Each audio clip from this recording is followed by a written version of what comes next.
চাওক প্ৰথম ঘটনা যোৱাকালি গধূলি যিটো হ'ল এই ঘটনাৰ কাৰণে আমি চবৰ দুখিত আৰু এইটো খুব আনফৰ্চুনেট এটা ঘটনা বুলি আমি ভাবোঁ। প্ৰথম যোৱাকালি এজন ডেকা ল'ৰা এটা ঘটনাত তেখেতে মৃত্যুবৰণ কৰিছে। চ' তেখেতৰ আত্মাৰ কাৰণে মই শান্তিৰ কাৰণে প্ৰাৰ্থনা কৰিছোঁ আৰু তেখেতসকলৰ পৰিয়াললৈ মই সমবেদনা জ্ঞাপন কৰিছোঁ। নমস্কাৰ।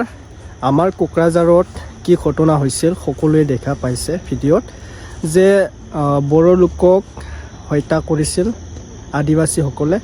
এতিয়া বহুত দুখ লগা কথা যে না আদিবাসী শান্তি থাকিব পাইছে না বড়োৱে শান্তি থাকিব পাইছে।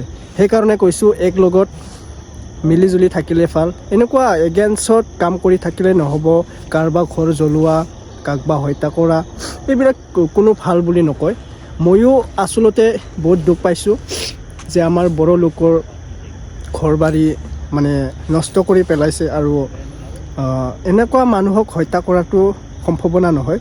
এনেকুৱা যে মানুহক হত্যা কৰিছে, ওৰপো মৰম দয়ালু বুলি কোৱা কথা নাই নেকি? আমি সকলো ভাই বহেন বা সকলো ভাই ভণ্টি দাদাসকলে মিলিজুলি এইবিলাক কামটো আমি বন্ধ কৰিব লাগিব। যে আমাৰ ব্ৰিটিছৰ চৰকাৰক আমি অনুৰোধ কৰিছোঁ যে এইবিলাক অতি সোনকালে বা আমি অসম আৰক্ষীক অতি সোনকালে এইবিলাক বন্ধ কৰিবলৈ অনুৰোধ কৰিছে। আৰু অলৰেডি এৰেষ্ট হৈছে যোনসকলে বড়ো পিপুলক হত্যা কৰিছিল। এইবিলাকে মানে অলপ বুজি নাই, এই দিমাগ বুলি কোৱা কথাটো নাই যে বড়ো হওক বা আদিবাসী চাওতাল যিকোনো নহওক, কাকবা হত্যা কৰাটো বহুত পাবৰ কথা। আৰু আপোনালোকে কাকবা কাণ্ট্ৰিক বা কোনোবা মানুহক হত্যা কৰি জীয়াই থাকিম বুলি নাভাবিব, কেতিয়াও নাভাবিব। আমাক হত্যা কৰিছে, আমিও তহঁতক হত্যা কৰিব পাৰোঁ, এনেকুৱা এটা এগেইনষ্ট হৈ যায়। সেইকাৰণে কৈছোঁ সকলোৱে মিলি জুলি থাকক। তো আপোনালোকে নিউজত চাই ল'ব কি ক'লে, মানে কান্দি কান্দি ঘৰৰ মানুহ বহুত কৈ আছে বা আমাৰ ব্ৰিটিছৰ চৰকাৰে কৈ আছে, হাগ্ৰামা মহিলাৰী আৰু প্ৰমোদ বড়ো বিথাং এইবিলাকে মানে ছাৰে এইবিলাক কথা কৈছে যে মিলিজুলি থাকিব লাগিব বুলি। তো আপোনালোকে ভিডিঅ'টো চাই ল'ব আৰু পোনপ্ৰথমে মোৰ চেনেলত স্বাগতম জনালোঁ। যদি চেনেলত নতুনবাৰ আছে ছাবস্ক্ৰাইব কৰি ল'ব আৰু শ্বেয়াৰ কৰি দিব যাতে এই কাজিয়া পেচাল বন্ধ হ'ব। ঠিক আছে, চোৱা। চাওক প্ৰথম ঘটনা যোৱাকালি গধূলি যিটো হ'ল এই ঘটনাৰ কাৰণে আমি চবৰ দুখিত আৰু এইটো খুব আনফৰ্চুনেট এটা ঘটনা বুলি আমি ভাবোঁ।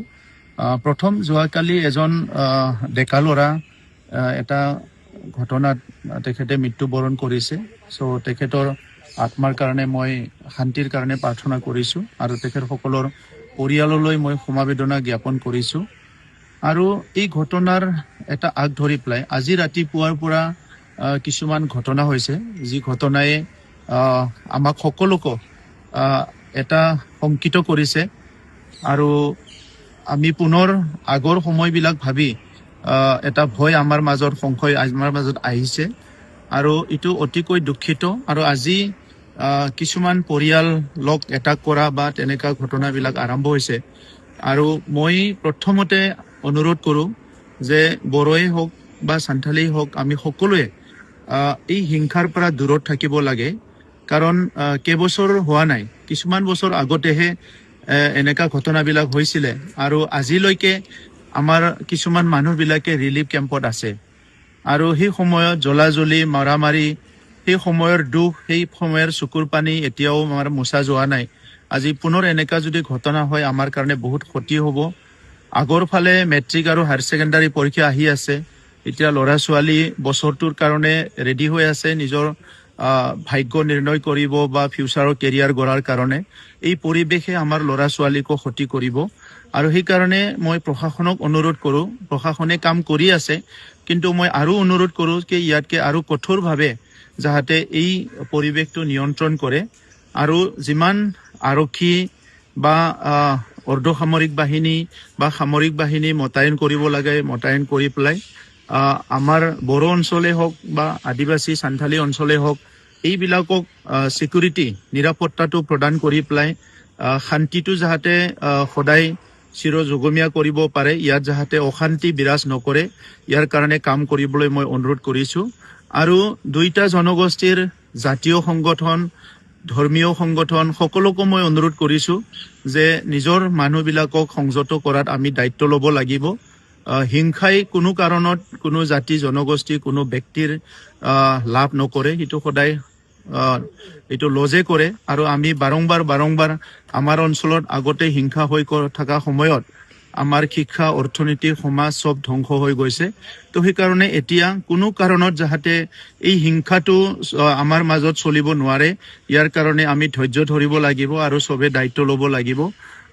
যিসকলে আজি আৰু যোৱাকালি এই ঘটনাত বিভিন্ন বলি হ'ব লগা হ'ল বা তেখেতসকলৰ শাৰীৰিকভাৱে যিখিনি জখম হ'ল, সেইসকলে সোনকালে সুস্থ হৈ ইয়াৰ কাৰণে ভগৱানৰ ওচৰত প্ৰাৰ্থনা কৰিছোঁ।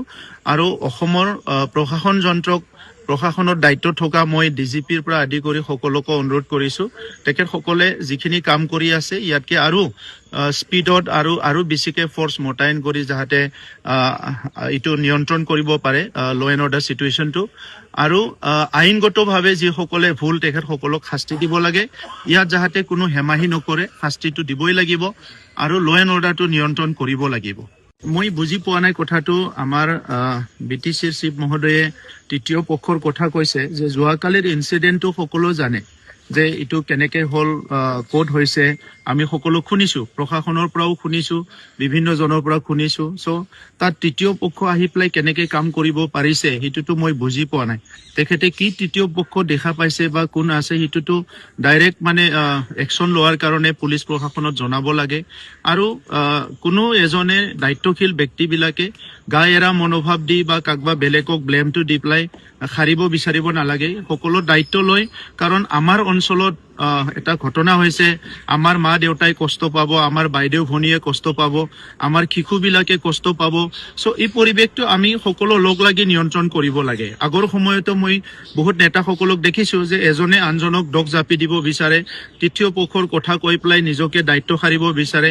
এইবিলাক ভাল কথা নহয়। আমাক হিংসা নালাগে, আমাক শান্তি লাগে।